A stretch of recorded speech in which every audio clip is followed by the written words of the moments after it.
before I even get to talking about CWGHR, I'd like to tell you all today about the Canadian Working Group in HIV and Rehab. There is a yellow evaluation form in your package. I would ask, I know people really are not crazy about filling out evaluation forms, but having a source of some sort of evaluation of this meeting is really important for our funder. And we report twice a year, and this is a project that where CWGHR funds some of the research collaborative. So please fill out your evaluation form. So as I said, my name is Steve Tattle. I'm Interim Executive Director of CWGHR. You saw that the meeting today was dedicated to Elise Sack, who passed away on July 31st, who was a founding Executive Director. And when she became ill, December 2013, I came out of semi-retirement to lead the organization until we had a replacement. I thought it was going to be for 4 months. We're now at 10 months, and I'm not sure how much longer I'll be in the role, probably another 3 to 4 months. But the Canadian Working Group on HIV and Rehabilitation, I actually have been involved in. I was one of the founding members. We were founded in 1998, and it was an initiative which was started by the then AIDS Care Treatment and Support Unit of Health Canada. And the medical director for that unit in the federal government pulled about 20 people into a meeting in Quebec City to say, HIV is changing. With the advent of protease inhibitors, we're starting to see some levels of disability. So we need to do something about this. But the idea was initially that this would be a short-term project, hence the title Working Group in our name. The idea was that this was a group of people who were going to develop a couple of resources, a couple of initiatives, and then there wouldn't be a need for us anymore. But now we've been in existence for 16 years. We really try to, we're a national charitable organization. Our current vision is the daily lives of people living with HIV are improved in direct and meaningful ways by rehabilitation care, support, and services. And our mission is that we are a leader in catalysts for improved rehabilitation for people living with HIV and related conditions through integrated research, education, policy, and practice.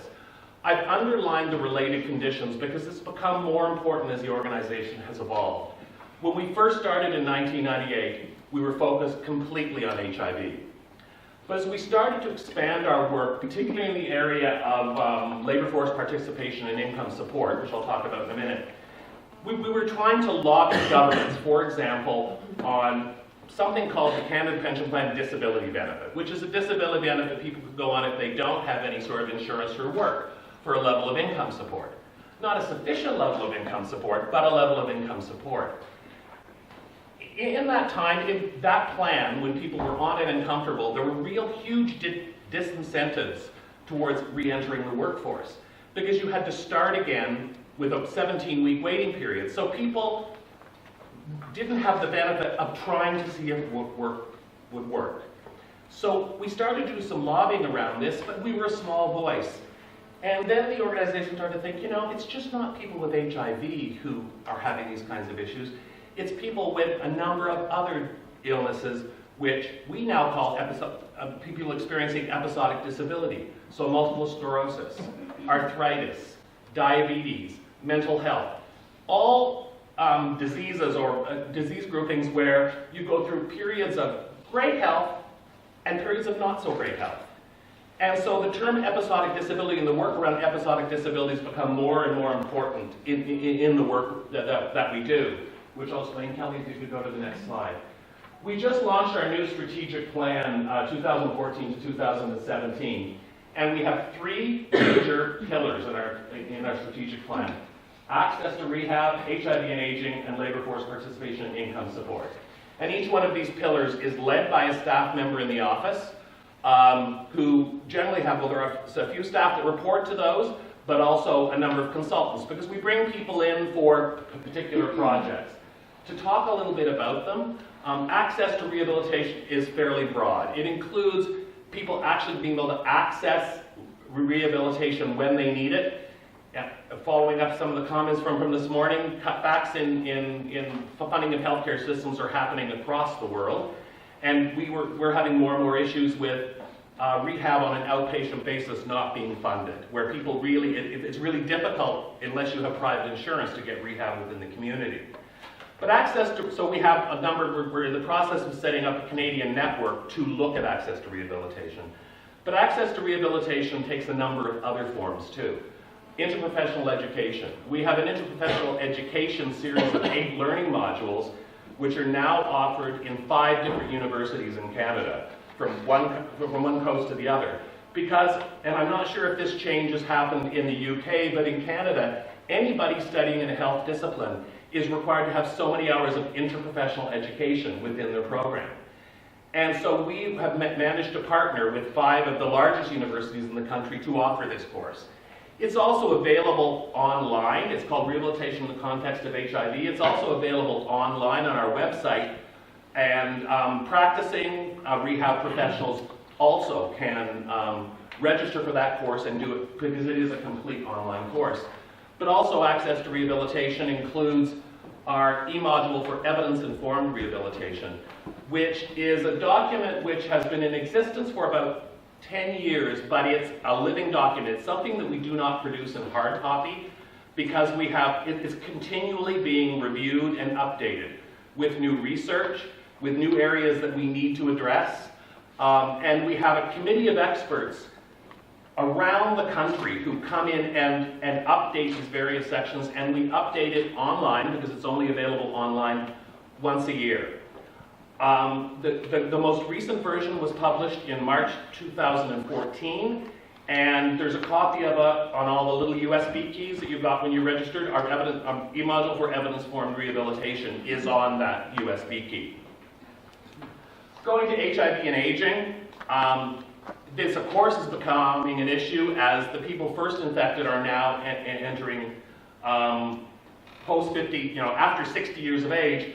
And there's been a lot of talk about accelerated aging. There's been talking about the influence of HIV on the normal aging process, but it's something that really there's not a lot of knowledge about yet. And so that's one of the things we're trying to do through a national coordinating committee, a research working group, a program and services group. And because CWGHR has always worked from a multi-sectoral basis where we try to bring together people who have traditionally been together. For example, we just finished a pilot project at the end of June where we brought together 15, and it was just a pilot project in Toronto, which we're hoping to take national, but we brought together 15 AIDS service organizations in Toronto and 15 organizations that serve seniors. And we did 4 days of education on both issues around aging and issues around around HIV to this group of it was about 40 people. And then once the education was finished, an AIDS service organization in the community and a seniors organization partnered and developed quick win projects. And the quick win projects have been everything from a community-based organization doing HIV educational sessions in a long-term care facility. It's been looking at how do we include issues of HIV in a seniors home care service. It's really important because when we looked at the pre and post tests, we found that people from the ASOs were saying, we really didn't know anything about aging. And the people from the aging sector saying, we didn't, and I never thought we'd have to deal with HIV.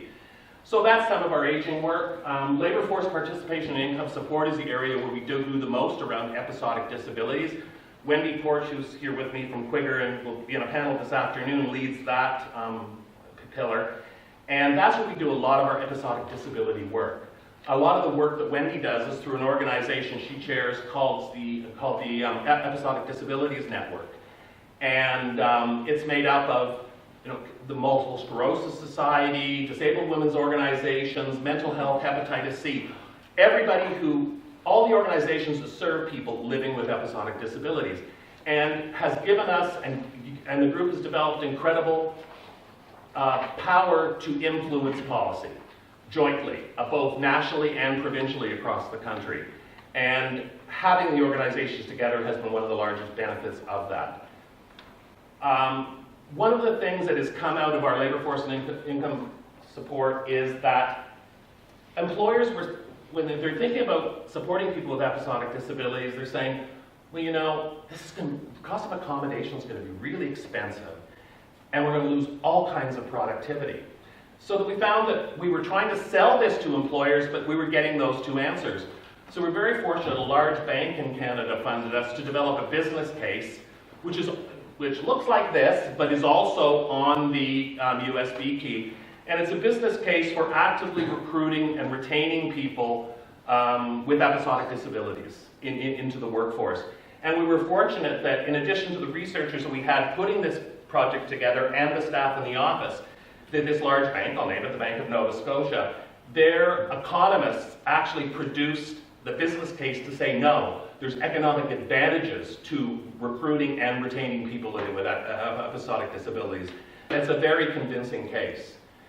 And one of the things that's become a large initiative in Canada, across Canada, has been support for caregivers. And with a variety, from a variety of different bases. Caregivers of, the elderly, when family have to become caregivers, caregivers of children who are ill, and we started to realize there were a number of issues around support for caregivers of people with episodic disabilities. So we were funded by an Ontario provincial organization and partnered with the Centre for Families at the University of Guelph to do an episodic caregiver support initiative, which isn't on your USB key, but if you talk to Wendy and I, we can help you get access to it, because it just came out on Tuesday. So it's a brand new document. So we're now starting to move more into to look at caregivers' work, because it really is an impetus within Canada on Caregiving Coalition and developing reasonable economic models for family caregivers. So that's Quigger in a nutshell. We're really happy to be part of this organization. I'm really happy to be here today, and really happy to see people, to meet new people who do the kind of work we do. Thanks.